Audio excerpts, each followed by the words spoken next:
সেটা মাননীয় মুখ্যমন্ত্রী বলে দিয়েছেন, সেই টাকা কিন্তু ফেরত দিতে হবে, ফেরত নিতে হবে। এবার লক্ষ্মীর ভান্ডারের টাকা যারা পেত তাদেরকে টাকা ফেরত দিতে হবে। নতুন বিজেপি সরকার আসতেই বড় ঘোষণা, কাদেরকে টাকা ফেরত দিতে হবে, কাদের কাছ থেকে টাকা ফেরত নেওয়া হবে। বড় আপডেট এসেছে নতুন মন্ত্রিসভার বৈঠকের পরেই। যদি আপনি টাকা ফেরত না দেন তাহলে কিন্তু বিপদে পড়তে হবে আপনাকে। তাই অবশ্যই ভিডিওটি শেষ পর্যন্ত দেখে যাবেন, বেশি বেশি করে ভিডিওটা শেয়ার করে দিন সকলে যাতে খবরটি জানতে পারে।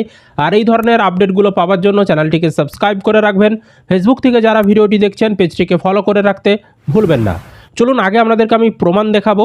আমাদের রাজ্যের নতুন মন্ত্রী যিনি হয়েছেন নারী এবং শিশু সমাজ কল্যাণ দপ্তরের অগ্নিমিত্রা পাল মহোদয়া, উনি কি বলেছেন প্রথম মন্ত্রিসভা বৈঠকের পরে কি সিদ্ধান্ত নেওয়া হয়েছে, মুখ্যমন্ত্রী কি জানিয়েছেন ওনাদেরকে, সেই বক্তৃতাটা আগে শোনাচ্ছি, শুনে নিন।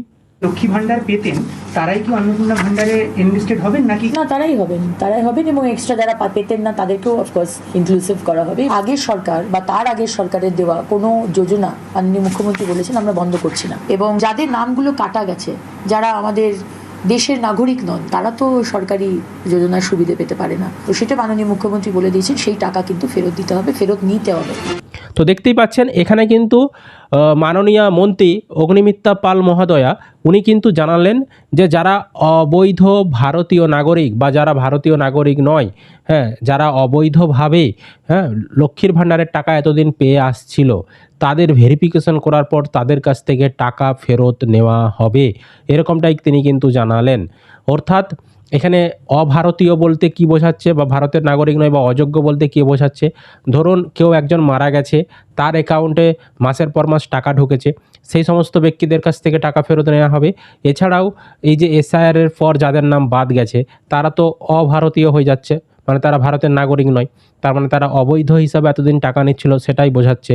তো যাদের নাম এরকম এসআইআরের বাদ চলে গেছে, বা যারা ট্রাইব্যুনালে আবেদন করেছেন তারপরে যাদের রিজেক্ট হয়ে গেছে, সেই সমস্ত উপভোক্তাদের কাছ থেকেও কিন্তু টাকা ফেরত নেওয়া হবে। সুতরাং সর্বোপরি অযোগ্য যারা যোগ্য নন, অবৈধভাবে টাকা পাচ্ছিল লক্ষ্মীর ভাণ্ডার প্রকল্পে, তাদেরই কিন্তু টাকা ফেরত নেওয়া হবে।